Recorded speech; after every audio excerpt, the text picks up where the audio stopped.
मेरा जो मन की बनावट है वो लोक के ज्यादा नजदीक रही, मेरे लोक साहित्य के ज्यादा नजदीक रही पहले। साथियों, आज हम बात करेंगे प्रोफेसर जीवन सिंह जी से, जो राजस्थान के अलवर में रहते हैं और जिन्होंने अपनी पूरी जिंदगी अध्यापन में लगाई, अध्ययन में लगाई, लोक साहित्य को पढ़ने में लगाई और लोक की जितनी भी विधाएं हैं, धाराएं हैं और साहित्य की जो मुख्य धारा है, चाहे शमशेर बहादुर सिंह हो, मान बहादुर सिंह हो, मुक्तिबोध हो, नागार्जुन हो, जो समकालीन जितने कवि और रचनाकार हैं उन सब के ऊपर अपनी लेखनी चलाई है।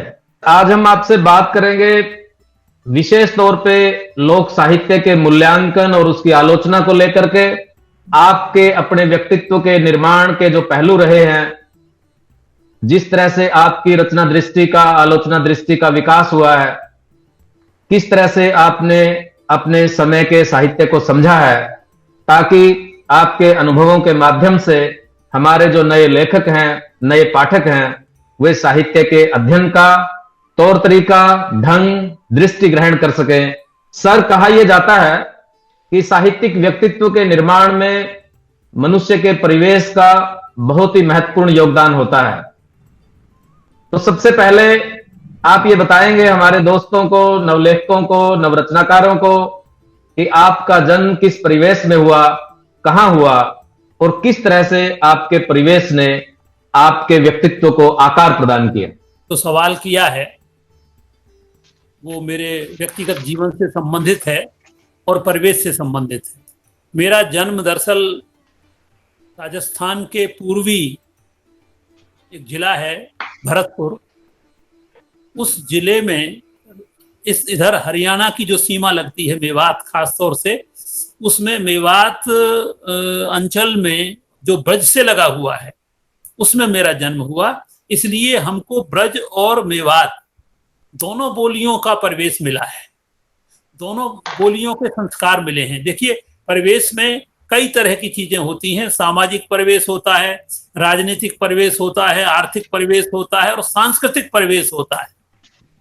ये परिवेश सब मिलकर के एक व्यक्ति का निर्माण करते हैं। तो सामाजिक परिवेश जिनमें महत्वपूर्ण होता है, वह परिवेश मुझे एक तरह से सामंती वातावरण वाला मिला। सामंती वातावरण, क्योंकि हमारे यहाँ बड़े लंबे समय तक, आज तक जो हमारे यहाँ जो रिश्ते हैं, उनमें सामंती रिश्तों का आज भी बहुत बड़ा योगदान है, बहुत बड़ी भूमिका है। चाहे लोकतंत्र हमारे देश में स्थापित हो गया है, लेकिन सामंती रिश्तों से लड़ नहीं पाए हैं अभी तक, उनसे मुक्ति नहीं मिली है। जाति का रिश्ता है, धर्म का रिश्ता है, ये सामंत काल के रिश्ते हैं जो आज तक हमारे ऊपर प्रभुत्व जमाए हुए हैं। हम इनसे निकल नहीं पाए हैं। साहित्य ने मुझे इनसे निकलने का तरीका बतलाया है। साहित्य का जो परिवेश है, उसकी सबसे बड़ी भूमिका मैं ये मानता हूं कि वो सामंती परिवेश से मुक्ति का रास्ता दिखाता है। वो अनेक तरह की मुक्तियों का रास्ता दिखाता है, लेकिन खास तौर से हमारे सामंती परिवेश से मुक्ति का रास्ता दिखाता है। स्त्री पुरुष के रिश्ते भी सामंती परिवेश वाले ही हैं आज भी। जातियों के जो रिश्ते हैं हमारे एक गांव में, वो भी सामंती परिवेश वाले ही हैं। सवर्ण और अवर्ण जो ये इस तरह सामाजिकता है हमारी रही है, इस तरह से धर्म के रिश्ते जो है, हिंदू का, मुसलमान का, ये जो रिश्ता है, इन सब रिश्तों के बीच साहित्य का जो परिवेश मुझे मिला, उस परिवेश से मुझे एक तरह का मुक्ति का रास्ता दिखाई दिया कि हम कैसे सामंती परिवेश से मुक्त होकर लोकतांत्रिक जीवन मूल्यों। शिक्षा के बारे में हम जानना चाहेंगे कि आपकी शिक्षा की यात्रा किस तरह की रही, उसमें किस तरह की चुनौतियां आई, क्या संघर्ष रहा आपका शिक्षा प्राप्त करने का इस सामंती परिवेश। दो नाम है हमारे गांव के। मेवात का जो मेवाती नाम है वो तो जुरहेड़ा है, और जो ब्रज का नाम है वो जुरहरा है। उसमें रे प्रधान है, उसमें ड प्रधान है। ये दोनों हैं वहां। ये बतलाते हैं कि मेवाती और ब्रज का एक मिश्रित स्थल है। तो मेरी शिक्षा मिडिल स्कूल चूंकि गांव में था, बहुत पुराना, भरतपुर रियासत में हमारा गांव पड़ता था 1947 से पहले, और भरतपुर रियासत में हमारा गांव आखिरी गांव था। इस गांव के बाद हरियाणा का गुड़गांव जिला शुरू हो जाता था। उसकी सीमा शुरू पंजाब का शुरू होता था। सन 47 में जब मेरा जन्म हुआ तब तो हम पंजाब, उसको हमारे लोग कहते थे कि हम पंजाब से लगे हुए। ये तो हरियाणा बाद में बना 66 में, तब वो हरियाणा बना, बाकी हम पंजाब उसको कहते थे। और उस समय तक मिडिल स्कूल हमारे गांव में था, तो मिडिल मैंने वहां से किया। फिर मैंने हायर सेकेंडरी किया भरतपुर से। हायर सेकेंडरी उस समय होता था, उस समय 10+2 स्कीम नहीं थी, 10+2+3, उस समय 10+1+3 ये स्कीम थी शिक्षा की हमारे समय में। तो मैंने मल्टीपर्पज स्कूल हुआ करते थे राजस्थान में, उनमें बहुत सी चीजें की शिक्षा दी जाती थी। तो मैं भरतपुर गया सीधा, हालांकि भरतपुर हमारे गांव से 75 किलोमीटर पूर्व में है, फिर भी मैं भरतपुर गया और वहां मैंने हायर सेकेंडरी की। और उसके बाद मैं अलवर आया, अलवर से मैंने बीए ऑनर्स की 1966 में। और अलवर के बाद यहाँ चूंकि एमए नहीं था, यहाँ जो कॉलेज था, इसलिए मैं एमए में पढ़ने के लिए राजस्थान विश्वविद्यालय के हिंदी विभाग में गया। 1968 में मैंने वहां से एमए किया और इसके बाद मैंने पीएचडी की। पीएचडी बाद में की, नौकरी में आती। जी, ये तो आपकी हुई अकादमिक शिक्षा की औपचारिक एक यात्रा। इस शिक्षा प्राप्त करने के दौरान कोई ऐसी कोई रोचक घटना आपके व्यक्तित्व को जिसने प्रभावित किया और साहित्य की तरफ आपको धकेला और आप सारी जिंदगी उसमें जिस तरह से लगे रहे, कोई ऐसी घटना का आप जिक्र करना चाहेंगे? देखिए, एक तो हमारे गांव का जो परिवेश था वो रामायण में था, रामचरितमानस में था। रामचरितमानस में कैसे था कि हमारे यहाँ 1853 से रामलीला हुआ करती है गांव में, और गांव के लोग ही उसको आयोजित करते हैं। 1853 आप लगाइए जी। उस समय से पहले दिन में रामलीलाएं होती थी, फिर बाद में रात में होने लगी। यानी मेरे दादाजी कहते थे कि उन्होंने मशालों से रामलीला होती देखी है। रात में मशाल जलाते था, मशालची, और उनमें तेल डालते जाते थे और प्रकाश करते थे, उनसे रामलीलाएं होती थी। तो एक तो हमारे गांव का जो परिवेश था साहित्यिक, पूरा गांव का ही, पर गांव के लोग ही उसको मिलकर करते थे, कोई बाहर से कोई मंडली नहीं आती थी। कलाकार भी गांव के होते थे, प्रबंध करने वाले भी गांव के होते थे, और वो गांव का उत्सव होता था, लगभग 18 दिन चलता है। आज ऐसा अभी भी चल रहा है। 1853 से आज तक उसमें कोई बाधा एक आध वर्ष को छोड़ करके नहीं आई है। तो एक तो हम बचपन में ही हम रामचरितमानस की चौपाइयां हमारे कानों में पड़ती थी, व्यास गद्दी से रामलीला में जो बोली जाती थी, तो वो एक तो एक तो ये शुरुआत थी। फिर उससे क्या था, हमारे घरों में भी रामचरितमानस के बारे में लोग प्रश्न किया करते थे, हमारे दादाजी चौपाइयां पूछते थे। तो एक तो ये वातावरण मिला। फिर मैं जब भरतपुर गया पढ़ने के लिए 9th में 1960 में मैं भरतपुर गया, तो वहां भरतपुर में एक हिंदी साहित्य समिति है, वहां ब्रजभाषा का वातावरण है, वो मेवात का नहीं है, वो ब्रजभाषा का है। तो वहां ब्रजभाषा का वातावरण था, और उसमें ब्रजभाषा में कविताएं करते थे लोग, खास तौर से कवित्व, सवैये, इन छंद की कविताएं वहां करते थे, और उसमें आंसू कविता करते थे, समस्या पूर्तियां हुआ करती थी। वहां हम हिंदी साहित्य समिति में जाते थे, वो हिंदी साहित्य समिति जिसमें 1930 में कभी रविन्द्रनाथ टैगोर आए थे, वो। तो भरतपुर में जो ब्रज भाषा का वातावरण था, ब्रज साहित्य का, उस साहित्यिक वातावरण से मेरे मन में भी तुकबंदियां करने की ललक उस समय पैदा हुई। और 9th से ही, 9वीं 10वीं कक्षा से ही हम लोग तुकबंदियां करते थे। फिर हमारे एक अध्यापक ऐसे थे हिंदी साहित्य के, जो कक्षा में कविता बनवाया करते थे। उनका नाम गोपेश शरण आतुर नाम था, अब वो संसार में नहीं है, लेकिन वो क्लास में पढ़ाते और ये कहते कि ये तुकें मिलाइए। वो कुछ तुकें दे देते, उन तुकों से हमसे तुक मिलवाया करते थे। और जैसे बाहर बादल छाए हुए हैं, तो वो बादल, मेघ, घन, ऐसे इस तरह के कुछ शब्द दिया करते थे, और हवा, उससे कि इन शब्दों से मिलाकर आप कोई एक दृश्य बनाइए, ये वो बनाते थे। मुझे आज भी ध्यान है, ये भरतपुर में ऐसा वातावरण था। उससे मुझे एक साहित्यिक परिवेश वहां मिला। क्या आपके परिवार में भी कोई साहित्यिक परिवेश था? नहीं, परिवार तो हमारा सामंती था, लेकिन परिवार में एक लोक साहित्य वाला परिवेश मौजूद था। मेरे जो दादाजी थे, वो दादाजी को बहुत याद थी लोक जीवन की कहावतें, बहुत याद थी, बहुत कहानियां याद थी उनको। मतलब ये जो नागर साहित्य है जिसको हम कहते हैं, ये नहीं था। लोक साहित्य का संस्कार वहां गांव से मिला, जैसे जैसे रामलीला का संस्कार गांव से मिला लोक साहित्य का। फिर भजन जिक्रियां हुआ करती थी गांव में, वो लोक साहित्य का संस्कार मिला। और मेरे दादाजी पशुओं के चिकित्सा करते थे खास तौर से, और पशुओं की चिकित्सा के सूत्र उनको पद्य में याद थे। जैसे बैल खरीदने जाना है तो कहते थे, बैल बिसावन जाओ कंता, भूरे के मत देखो दंता, एचक बेचक भेंट भिंडारो, दाम काट मत लइयो कारो। वो ये बतलाया करते थे कि अगर आप बैल खरीदने जा रहे हैं तो भूरे बैल के दांत भी मत देखना। भूरे रंग का अगर बैल है खरीद कर मत लाना, वो नहीं चलेगा तुम्हारे हल में, काम नहीं आएगा। और एचक बेचक भेंट भिंडारो, बुरे सींगों वाला, एचक बेचक सा लगता हो। और काले रंग का बैल भी मत लाना, दाम काट मत लइयो कारो, काले रंग का भी कभी मत लाना, क्योंकि ये सब बैल कमजोर होते हैं, हल में नहीं चल पाते, ताकतवर नहीं होते। ताकतवर बैल की भी वो पहचान कराते थे। ऐसे ही वो भैंसों के बारे में, ऊंटों के बारे में, घोड़ों के बारे में, ऐसे उनको बहुत सी कहावतें याद थी, बहुत सी, जो कविता में हुआ करती थी।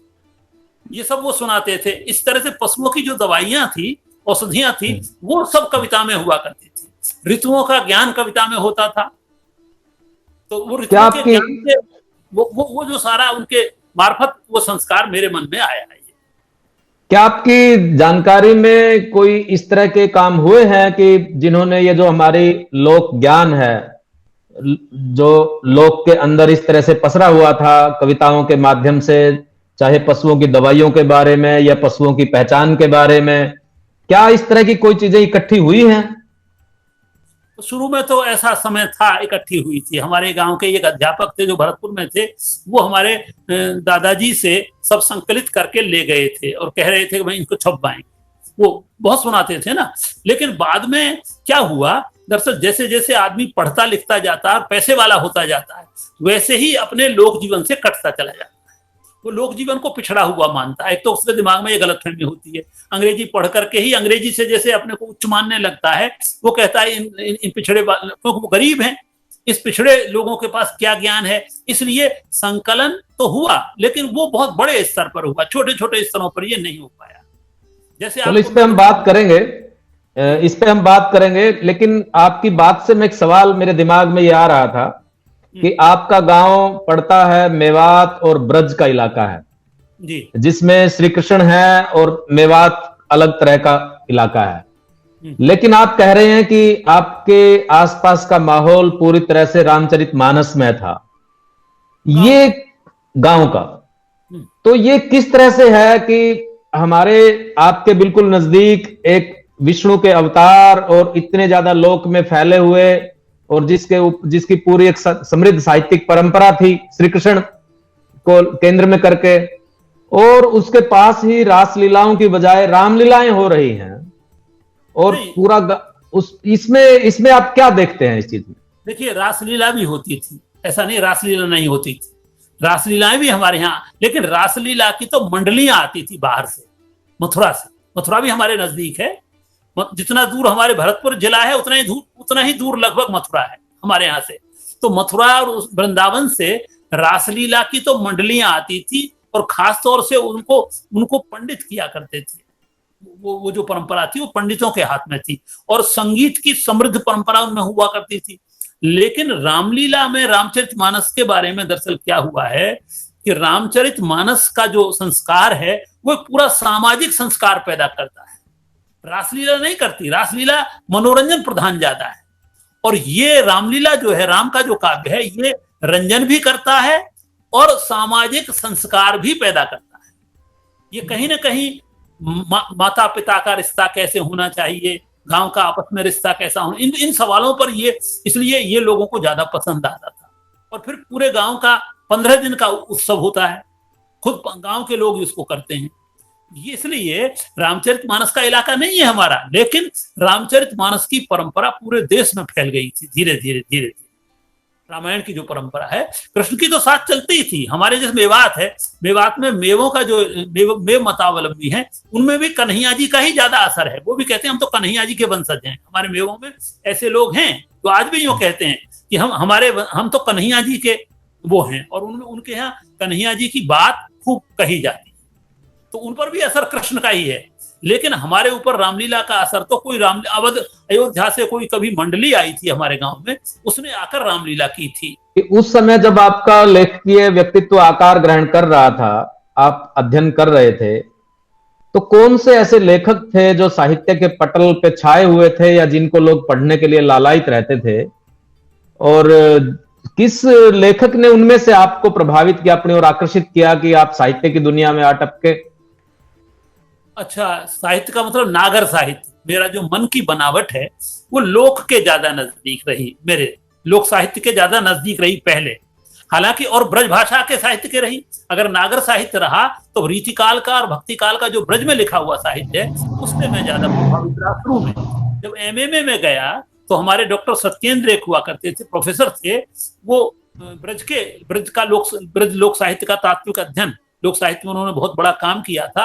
उन्होंने एमए में डिसर्टेशन लिखने के लिए मुझे अली बख्श ख्याल के बारे में कहा कि तुम उस इलाके के रहने वाले हो, अलवर से आए हो, वहां अली बख्शी ख्याल प्रचलित हैं, लिहाजा तुम अली बख्शी ख्यालों पर लघु शोध प्रबंध लिखो। तो वो काम मैंने किया। लेकिन ये जो नागर साहित्य की बात आप कर रहे हैं, ये तो मैं नौकरी में रहते हुए दरअसल आया, ये परिवर्तन मुझ में। नौकरी में रहते हुए मैं 1968 से नौकरी में आ गया था, लेकिन जब इमरजेंसी लगी, इंदिरा गांधी ने जब इमरजेंसी लगाई हमारे देश में, तो 1975 में मैं इमरजेंसी में मेरा ट्रांसफर बूंदी हो गया।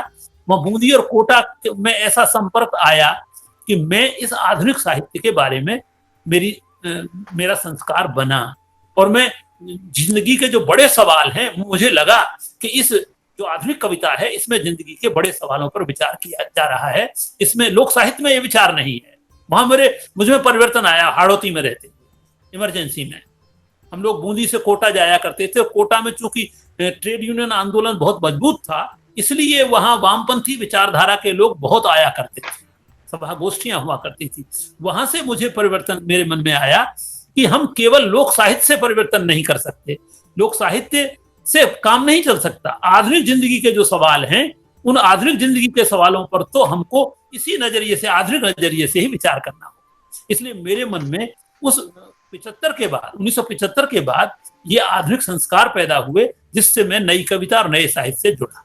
तो आप जब ये मुख्य धारा की यानी कि नागर साहित्य जिसको आप कह रहे हैं उसमें आए, तो क्या उसमें आपको कुछ लोक के तत्व दिखाई दिए? क्योंकि आपकी जो खोजबीन है, जो आपका व्यक्तित्व है, वो तो रमेगा ही लोक में, और हर जगह लोक को ही ढूंढेगा और उसी में ही अपनी आराम की जगह महसूस करेगा। तो उसमें कुछ आपको ऐसी चीजें दिखी?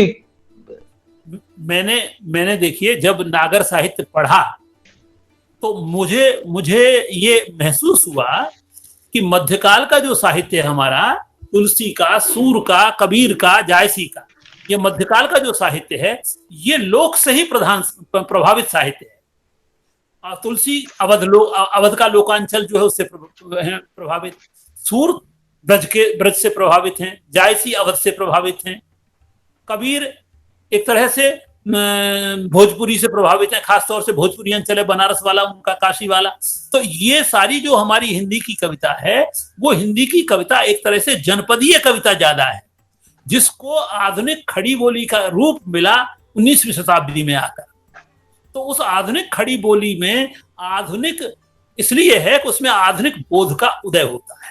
आधुनिक बोध का उदय होने का मतलब है कि आदमी जिन पुरानी बेड़ियों में जकड़ा हुआ है, उन पुरानी बेड़ियों से मुक्त होकर एक आधुनिक मनुष्य बने, एक इंसान बने, उसकी जाति परकता टूटे, वो ब्राह्मण है कि वो राजपूत है कि वो गुजर है कि वो अहीर, ये टूटे उसका सारा।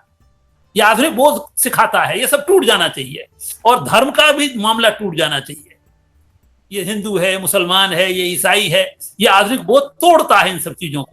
तो आधुनिक बोध ने हिंदी की खड़ी बोली कविता का सृजन किया है, हिंदी में खड़ी बोली में। इसलिए खड़ी बोली हिंदी बहुत महत्वपूर्ण भूमिका है उसकी। पुराने साहित्य की अपनी जगह भूमिका है। इस नई भूमिका में आकर मुझे लगा कि कुछ लोग अपनी जड़ों से उखड़ गए हैं, और वो जड़ों से उखड़ने के कारण उनमें पूरी बात नहीं आ पा रही, उनमें भी पूरी बात नहीं आ पा रही। आधुनिक बोध जो है वो अपनी जड़ों से उखड़ा हुआ है, लेकिन मुझे वहां दिखाई दिए नागार्जुन में, केदारनाथ अग्रवाल में, त्रिलोचन में वो जड़ें मौजूद हैं। उनमें वो जड़ें, निराला में, इन बड़े कवियों में वो जड़ें मौजूद हैं। ये बिना जड़ के अपनी कविता नहीं कह रहे हैं। इनमें ब्रज भी मौजूद है और खड़ी बोली भी मौजूद है, खड़ी बोली का आधुनिक बोध भी मौजूद है और अपने जनपद का बोध भी मौजूद है। इस संतुलन को बनाना बड़ा मुश्किल होता है साहित्य। तो ये मुझे यहां आकर दिखाई दिया। देखिए, आप प्रगतिशील आलोचक माने जाते हैं और बार बार आप तुलसीदास का नाम ले रहे हैं जी, और आप रामलीला से भी जुड़े रहे हैं और सब उस बात को रेखांकित भी कर रहे हैं। ये पुस्तक है, ये तो बहुत बढ़िया पुस्तक है, लोक में राम और जुरहरा की रामलीला जी। तो इसके लिए मुबारक आपको और सभी दोस्तों से गुजारिश करेंगे कि इस पुस्तक को मंगा करके पढ़ें। तो मैं ये सवाल ये पूछना चाहता था कि जो प्रगतिशील आलोचना है, मार्क्सवादी आलोचना है, तुलसीदास को लेकर के उसमें दो तीन तरह के विचार आते हैं। कोई उनको बहुत ही प्रतिक्रियावादी के तौर पे देखता है तो कोई उनको प्रगतिशील भी देखता है। और जब से दलित आलोचना का एक पक्ष बना है, सामाजिक न्याय की दृष्टि से साहित्य को पढ़ा जाने लगा है और स्त्री दृष्टि से पढ़ा जाने लगा है, तो तुलसीदास पे और भी ज्यादा कठोर और तीखी आलोचनाएं हो रही हैं। आपका इसके बारे में क्या कहना है? दरअसल इस बारे में देखिए, कार्ल मार्क्स ने जो सिद्धांत दिया, कार्ल मार्क्स ने, उसमें तीन तत्व हैं: ऐतिहासिक, द्वंद्वात्मक और भौतिकवाद। ये तीन हैं, तीन कारक वो मानते हैं। तो जो चीजें चल रही हैं वो इतिहास के प्रवाह में चल रही है, ठीक है ना, इतिहास के प्रवाह में। तो ये इतिहास के प्रवाह में चलने की वजह से तुलसीदास में जो सीमाएं हैं, उन सीमाओं को मैं छोड़ करके पढ़ता हूं। मैं उनके विचार की स्वीकृति नहीं है मेरे मन में। तुलसीदास जब स्त्री के बारे में विचार करते हैं या शूद्र के बारे में विचार करते हैं तो मैं उनसे बिल्कुल सहमत नहीं होता। लेकिन इसके अलावा भी उनमें बहुत है, केवल इतना ही तो नहीं है। हाँ, इस पर ही जोर देते और यही इतना ही लिखते वो। उनके यहाँ दरअसल पूरी मध्यकाल की लाइफ है, जिंदगी है, प्रकृति है। चूंकि वो 500 साल पहले का कवि है, उस 500 साल पहले की जो कविता है उससे आप 2021 की बात की वो नहीं कर सकते। 2021 में वो की बात कर देगा, 1578 में जिसने लिखा है अपनी कविता को, वो 2021 में नहीं। वो तो सूरदास में भी कहीं कहीं आपको ऐसा मिल जाएगा। जैसे ईश्वरवादी हैं वो लोग, भाई जितने भी ईश्वरवादी कवि हैं जो ईश्वर को सत्ता मानते हैं, लेकिन साइंस तो नहीं मानती ईश्वर की सत्ता। साइंस तो कहती ईश्वर भी नहीं है। क्यों? लेकिन इसका मतलब हम सारे साहित्य को नकार दें, कबीर को भी नकार दें? कबीर भी ईश्वर की सत्ता मानते हैं, तुलसी भी। लेकिन ये भ्रम क्यों पैदा होता है? मैं ये सवाल पूछ रहा हूं। इसलिए भ्रम पैदा होता है कि सबने अपनी अपनी तराजू के बाट निश्चित कर रखे हैं। मेरा बाट तो ये से तोलूंगा बस, मेरा प्रतिमान ये है, मैं इससे तोलूंगा। तो वो ऐतिहासिक दृष्टि से चीजों को तोलिए, उनकी सीमा भी बताइए और उनका जो देन है वो भी बताइए। आप पूरी तरह से उसको क्यों मानते हैं? देखिए, तुलसीदास ने खुद लिखा है, संग्रह त्याग न बिन पहचाने। आप चीजों का संग्रह करिए पहचान कर, और त्याग करिए पहचान कर। संग्रह त्याग, संग्रह करिए।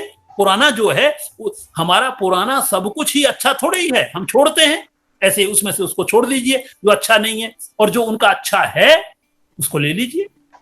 तो तुलसीदास के पास देखिए, त्रिलोचन मार्क्सवादी कवि हैं, प्रोग्रेसिव कवि हैं, लेकिन त्रिलोचन भी कहते हैं, तुलसी बाबा भाषा मैंने तुमसे सीखी, मेरी सजग चेतना में तुम रमे हुए हो। मैं आधुनिक कवि कह रहा है, आपका वो कवि कह रहा है जो मार्क्सवादी विचारधारा को मानता है। वो कहता है, तुलसी बाबा भाषा मैंने तुमसे सीखी। तो आप कुछ नहीं करिए तो भाषा के लिए तुलसी के पास चले जाइए, भाषा सीखने के लिए चले जाइए, और कुछ नहीं करिए। आप उनको पूरी तरह रिजेक्ट मत कीजिए। महात्मा गांधी तो आधुनिक युग के नेता थे। महात्मा गांधी ने कितनी जगह रामचरितमानस का उल्लेख किया है अपनी बातों में। तो हमें संग्रह और त्याग के दृष्टिकोण से चीजों को लेना चाहिए मेरे हिसाब से। उसी से मैं लेता हूं। मैं उसको त्याग देता हूं जो मध्यकालीन है, और उसको संग्रह कर लेता हूं जो मध्यकालीन नहीं है, जो मानवीय है, जो इंसानियत के नजदीक है। कि लोक साहित्य का जो अध्ययन है असल में वो पश्चिम से शुरू हुआ, और पश्चिम के विद्वानों ने ही, पश्चिम के जो यहाँ पे जो प्रशासक थे उन्होंने ही आकर के यहाँ के साहित्य को, हमारे साहित्य को एकत्रित किया जी। और लोक साहित्य के अध्ययन की परंपरा की शुरुआत हुई। इस चीज को आप किस तरह से देखते हैं कि क्या जो भारत के विद्वान थे वो शुरू से ही लोक साहित्य के प्रति उनका रुझान इस तरीके का था, या बाद में कुछ इस तरह का हुआ है? देखिए, बाद में हुआ है। इसका कारण ये है, इसका कारण देखिए सीधा सीधा ये है कि समाज अपनी प्रगति जैसे जैसे करता है वैसे वैसे वो वर्गों में बंटता है, वो एक जैसा नहीं रहता। कमजोर वर्ग और ताकतवर वर्ग दो में बंटता है। और ताकतवर वर्ग जैसे राजा का, राजा एक तरफ राजा है, एक तरफ प्रजा है, तो प्रजा शक्तिहीन होती है। हालांकि मिलकर तो वो ताकतवर बन जाती है, लेकिन बिखराव में वो शक्तिहीन होती है। और राजा उस पर राज्य करता है, तो राजा अपने तंत्र के लिए एक विशेष तंत्र का निर्माण करता है, उसमें एक विशेष साहित्य का निर्माण भी होता है। तो वो विशेष जो है और सामान्य जो है, इन दो का द्वंद्व है, ये विशेष और सामान्य का द्वंद्व है। तो विशेष जो है वो अलग हो जाता है, वो फिर गांव को और लोक को पसंद नहीं करता है, क्योंकि वो ताकतवर नहीं है। देखिए, दुनिया में शक्ति का सिद्धांत काम कर रहा है आज भी। न्याय को वो छीनता है जो शक्तिवान है, और जो शक्ति संपन्न नहीं है और चलती शक्ति संपन्न की व्यक्ति की है, वही प्रतिमान स्थापित करता है। तो जो पिछड़ा हुआ था आर्थिक रूप से, वो सामाजिक रूप से भी पिछड़ गया, राजनीतिक रूप से भी पिछड़ गया, और उसको सांस्कृतिक रूप से भी पिछड़ा मान लिया गया, जब पिछड़ा हुआ नहीं है। जैसे आदिवासी जो आज का आदमी है, वो आर्थिक रूप से पिछड़ा हो सकता है, राजनीतिक रूप से जंगल में रह सकता है, लेकिन उसकी जो सांस्कृतिक संपदा है, उसकी जो जीवन मूल्यों वाली संपदा है, वो हो सकता है नागर लोगों से भी ज्यादा श्रेष्ठ। उनकी सादगी, उनकी साधारणता, उनकी सच्चाई, ये ज्यादा मूल्यवान है। लेकिन चूंकि ताकतवर की बात चलती है, इसलिए ताकतवर अपनी बात चलाता है। इसलिए हमारे यहाँ जब वर्ग विभाजन हो गया, जब ऊंचा वर्ग बन गया, एक नीचा वर्ग बन गया, एक काम करने वाला वर्ग बन गया, एक काम न करने वाला और भोग करने वाला वर्ग बन गया, तो इसने ही ये धारणाएं बनाई। और लोक साहित्य को इसने ये बना दिया, नहीं तो कोई पिछड़े लोगों की चीज है, इसको रहने दीजिए। हम पढ़े लिखे लोगों का एक अलग समाज है। जैसे अंग्रेज जब आए, तो जो अंग्रेजी पढ़ा लिखा था वो तो ऊंचा आदमी माना जाता था, और जो हिंदी पढ़ा लिखा होता था या अपनी भाषाओं बोलियों में बोलता है, वो नीचा आदमी माना जाता है। तो ये इस वजह से ये ऐसा हुआ है जो आप कह रहे हैं। लेकिन जो हिंदी भारत के लोक साहित्य को एकत्रित करने वाले तो अंग्रेज ही थे। शुरू में उन्होंने ही साहित्य को एकत्रित किया, और बिल्कुल शुरू से ही यदि हम हिंदी साहित्य के संकलन को भी देखें, जिस तरह से नागरी प्रचारिणी सभा ने साहित्यकारों की रचनाओं को खोज खोज के इकट्ठा किया और प्रकाशित किया, इस तरह के लोक साहित्य के बारे में भी कुछ प्रयास हुए हैं क्या? नहीं हुए ना, उस जमाने में भी हुए थे। जो लोक साहित्य को मानते थे और जानते थे, उन लोगों ने, और जो उसके प्रति सहानुभूति और संवेदना परक दृष्टिकोण, ज्ञानात्मक दृष्टिकोण रखते थे, उन लोगों ने किया। रामनरेश त्रिपाठी जैसे लोगों ने, सत्यार्थी जी जैसे लोगों ने, राहुल जी जैसे लोगों ने तो आके बहुत बड़ा काम किया। तो ऐसे लोग थे, लेकिन वो संख्या में कम थे, कम संख्या में थे। और लोक साहित्य के अध्ययन को ये माना जाता था कि इसमें आधुनिक बोध नहीं है। एक तो ये माना जाता था ये सामंती बोध वाला साहित्य है, और ये है भी, ये सच्चाई भी है कि लोक साहित्य में अगर आप बहुत गहराई से उसको सजगता पूर्वक न पढ़ें, तो आप सामंती मूल्यों का शिकार हो सकते हैं उससे। इसलिए उसको भी बहुत ध्यान से पढ़ने की जरूरत है। तो ये ऐसा रहा है। और अंग्रेजों में भी देखिए, एक तरह का अंग्रेज नहीं होता था। अंग्रेज जब आए तो एक अंग्रेज तो वो आया था रूलिंग क्लास के रूप में आया, जो शासक वर्ग के रूप में आया, और एक अंग्रेज वहां से जो आया वो ज्ञान पिपासु के रूप में आया। अंग्रेजों के यहाँ चूंकि डेमोक्रेसी स्थापित हो चुकी थी, इसलिए डेमोक्रेसी की वजह से लोक साहित्य की तरफ लोग जाते हैं। अगर डेमोक्रेसी नहीं होगी तो लोक साहित्य की तरफ भी लोग नहीं जाएंगे। रियल डेमोक्रेसी, सच्ची डेमोक्रेसी, वोट तंत्र नहीं। जब सच्ची डेमोक्रेसी आती है तो आदमी लोक की तरफ जाता ही है, क्योंकि लोकतंत्र है ये राजतंत्र नहीं है। राजतंत्र जो होता है वो तो विशिष्ट समूहों का तंत्र होता है, उसमें विशिष्ट समूह राज करते हैं, विशिष्ट भाषा राज करती है वहां।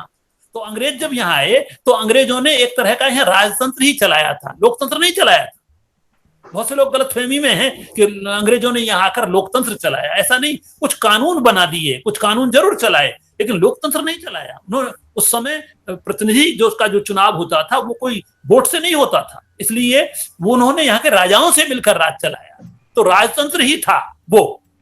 उस राजतंत्र में कुछ लोग जो उनके लोकतांत्रिक परंपरा के यहाँ आ गए थे उनके साथ, उन लोगों ने ये काम किया। और इसलिए भी किया कुछ लोगों ने कि भारत की आत्मा को कैसे जाने, लंबे समय तक राज करना चाहते थे, इसलिए भारत की आत्मा को जानने के लिए उन्होंने यहाँ के साहित्य को समझा। देखिए तुलसीदास जैसे रामचरितमानस तो हमारे यहाँ धार्मिक कृति मानी जाती थी। अगर जॉर्ज ग्रियर्सन न आए हुए होते, उन्होंने इस पर लेख न लिखा होता, तो हम इसको साहित्यिक कृति नहीं मानते। तो उन्होंने आधुनिक जो चेतना है, आधुनिक जो बोध है, वो यूरोप में जब आया तो यूरोप का आधुनिक बोध हिंदुस्तान में आया उनके साथ। इस वजह से हम उन लोगों ने काम किया और उनके साथ हिंदुस्तान के लोगों ने भी काम किया।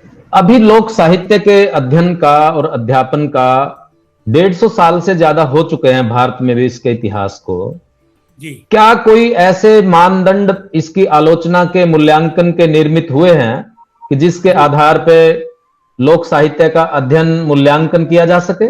वो नहीं हुआ है, बहुत कम हुआ है। एक तो जहां तक मेरी जानकारी है, एक तो क्या हुआ है, लोक साहित्य का संकलन करना, संकलन करने वाले हैं, और संकलन करने के बाद उनके महत्व को बतलाना। तो ज्यादातर जो महत्व को बतलाने वाले विद्वान हैं वो क्या हुआ है, वो लोक साहित्य के क्षेत्र से नहीं है, वो इसी नागर साहित्य के क्षेत्र। नागर जो साहित्य है उसको मैं शिष्ट साहित्य कहूं, नागर साहित्य कहूं, लोक के या शास्त्रीय साहित्य कहूं, तो ये शास्त्र से प्रभावित साहित्य है। इस साहित्य के लोग ही लोक के जो अध्ययन करते हैं वो उसी तरह से करते हैं, वो प्रतिमान होते हैं यहीं के, लोक के प्रतिमान नहीं है। लोक के प्रतिमान तो मैं आपको बतलाता हूं, देवीलाल सांवर जैसे लोग हैं।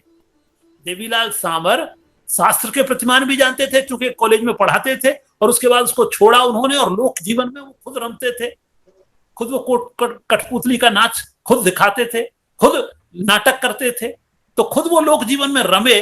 तो उन्होंने जरूर लोक जीवन से लिए हुए, लोक साहित्य से लिए हुए प्रतिमान कुछ तैयार किए, मुझे उनका तो पता है।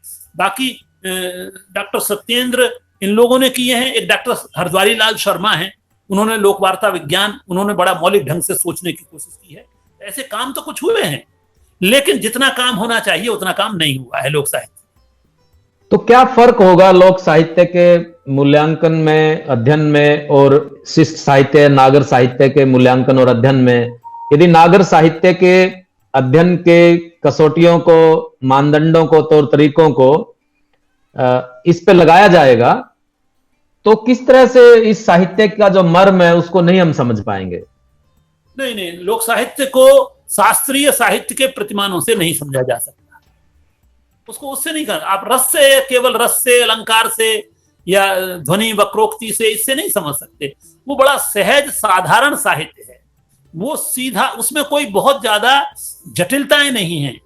जैसे साहित्य में जटिलताएं आ जाती हैं, वैसा नहीं है। सहज भाव से अपनी बात कहने वाला साहित्य है वो जो लोक साहित्य है। उसमें एक तो साधारणता बहुत ज्यादा है, सादगी बहुत ज्यादा है, समानता का भाव बहुत ज्यादा है, ये सारा उसमें होता है। तो इस वजह से वो मतलब जो लोक साहित्य है उसके लिए तो आपको स्वतंत्र प्रतिमान ही उसमें से ही निकालने पड़ेंगे, अन्यथा आप क्या कर देंगे। जैसे बहुत से लोग शास्त्रीय प्रतिमानों से जो मूल्यांकन करते हैं तो लोक साहित्य को नंबर 2 का साहित्य मान लेते हैं, पिछड़ा हुआ साहित्य मान लेते हैं, अच्छा साहित्य नहीं मानते हैं। ऐसा नहीं होता है, उसके प्रतिमान तो आपको वहीं से तैयार करने पड़ेंगे। जो हिंदी की प्रगतिशील परंपरा है, प्रगतिशील धारा है आलोचना की और लेखकों की, जैसे आपने नाम लिया राहुल जी का और दूसरे नाम भी लिए, उन्होंने लोक साहित्य पे कुछ काम किए और लोक साहित्य का मूल्यांकन करने में भी रुचि दिखाई, लेकिन बाद में उनका भी लगता है मोहभंग हो गया लोक साहित्य से। कोई इस तरह की जमीन तोड़ने वाली कोई चीज नजर नहीं आई, कोई ऐसी पुस्तक या कोई ऐसी बात। इसको कैसे समझे इस चीज को? देखिए राहुल जी जैसों का तो मोहभंग नहीं हुआ था। राहुल जी ने तो जब लोक साहित्य, हिंदी साहित्य का इतिहास, बाद के लोगों ने, बाद की पीढ़ी में, हाँ बाद की पीढ़ी में इसलिए हुआ कि बाद की पीढ़ी धीरे धीरे ज्ञानोन्मुख नहीं रही, वो कैरियरोन्मुख होती चली गई। देखिए जैसे जैसे पूंजीवादी व्यवस्था का प्रसार होता है हमारे देश में, लोकतंत्र भी है लेकिन लोकतंत्र के साथ अर्थव्यवस्था सॉरी अर्थव्यवस्था तो पूंजीवादी है।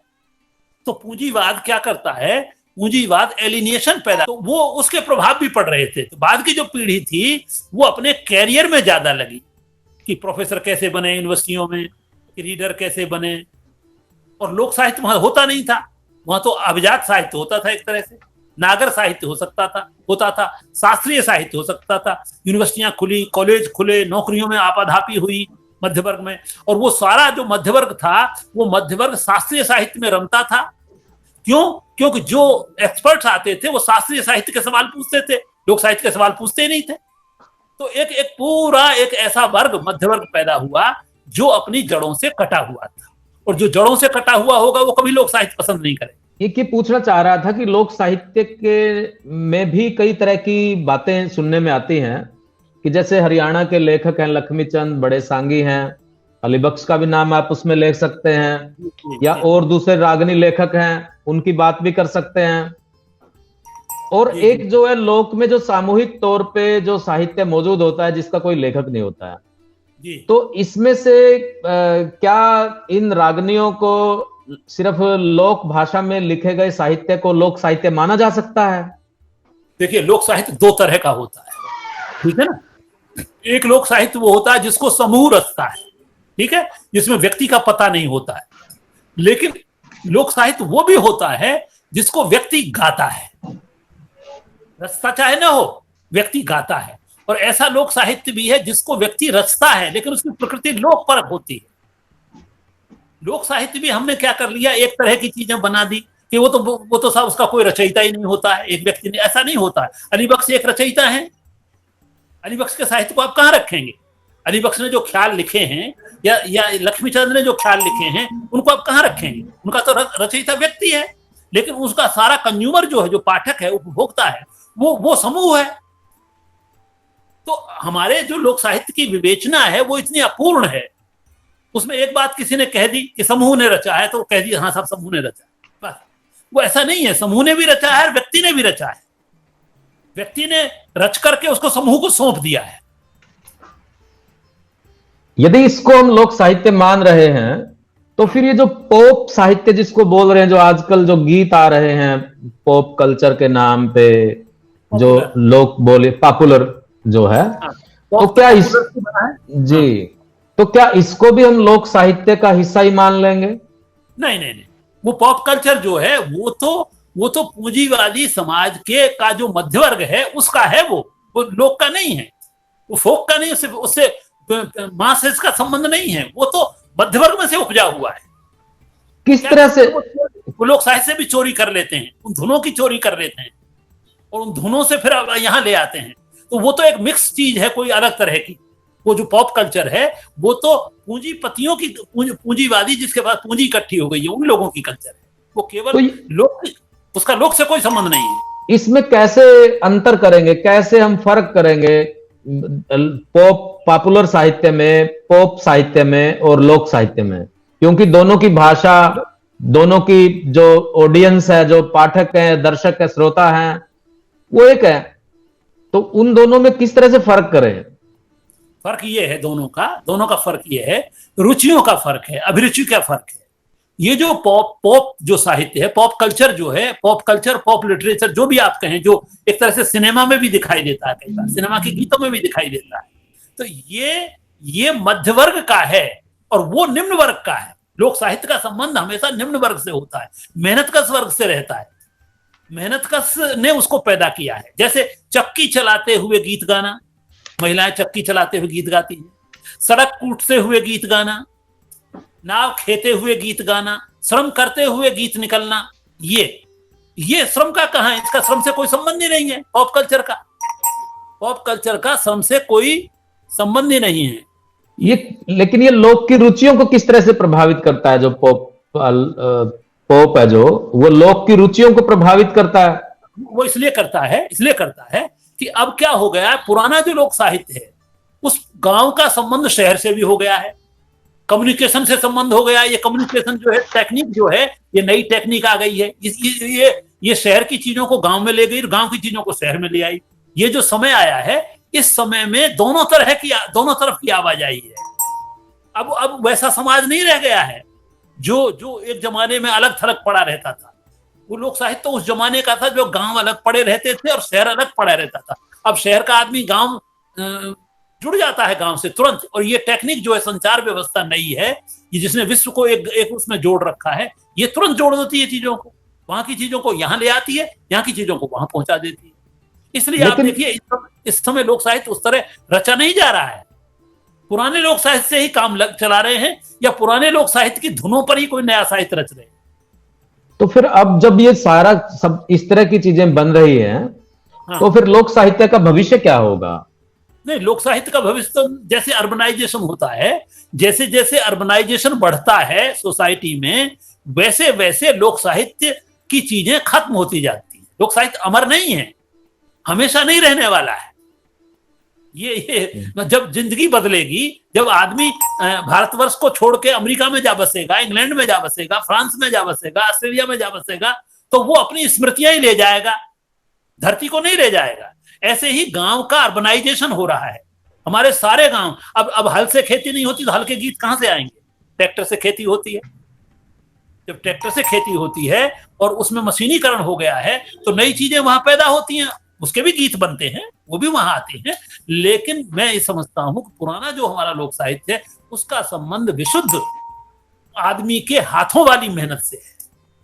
वो मेहनत से उपजा हुआ साहित्य है। स्त्रियों ने पनघट पे पानी भरने जाती हुई स्त्रियां गीत बनाती थी और गीत गाती थी। वैसे विवाह शादी जब करते थे, उनमें श्रम करते थे और गीत गाते थे। वो उनका, जब वो क्रियाएं नहीं रही तो वो साहित्य कहां से रहेगा? इसलिए वो स्मृतियों का साहित्य बन के रह गया है। अर्बनाइजेशन, शहरीकरण, नगरीकरण ने इसमें बहुत बड़ी बाधा पहुंचाई है, या कहिए वो समाप्त करता है चीजों को। नगरीकरण समाप्त करता है। जैसे नगरीकरण से हमारी बोलियां समाप्त होती हैं धीरे धीरे, आदमी अंग्रेजी में बोलने लगता है। अपनी भाषाओं को छोड़ा है कि नहीं छोड़ा है लोगों ने? ऐसे ही वो लोक साहित्य को भी छोड़ देता है। ये तो कोई समाजवादी व्यवस्था आए, और जैसे सोवियत संघ जब बना तो वहां उन्होंने क्या किया, छोटी छोटी भाषाओं का अपनी अकादमियां बनाई। इसलिए आप देखिए, अवार जैसी कुछ लाख लोगों की भाषा, जिसमें मेरा दागिस्तान जैसा रसूल हमजातुर ने लिखा, वो बचाने की उन्होंने कोशिश की। पूंजीवादी व्यवस्था बचाने की कोशिश नहीं करती। उसके लिए तो आपको समाजवादी व्यवस्था ही लानी पड़ेगी, जो सारा संतुलन बनाती है सोसाइटी। तो लोक साहित्य की सीमाएं क्या हैं सर? सीमाएं ये हैं, सीमा सबसे बड़ी बात ये है कि आधुनिक बोध उसमें नहीं आ पाता है। एक तो आधुनिक जीवन मूल्य जो हमारे नए आ गए हैं, वो आधुनिक जीवन मूल्य उसके यहाँ नहीं है। उनके यहाँ आधुनिक जीवन मूल्य दूसरे तरह से आते हैं, उनमें ही आते हैं, पुरानी चीजों में ही आते हैं। लेकिन वो है मध्यकाल का साहित्य, वो वहां मध्यकालीन जीवन मूल्यों से ही वो जुड़ा हुआ है। वह त्याग भी रहेगा, आदमी एक दूसरे के लिए त्याग करेगा, वह करुणा भी रहेगी, ऐसे जीवन मूल्य रहेंगे।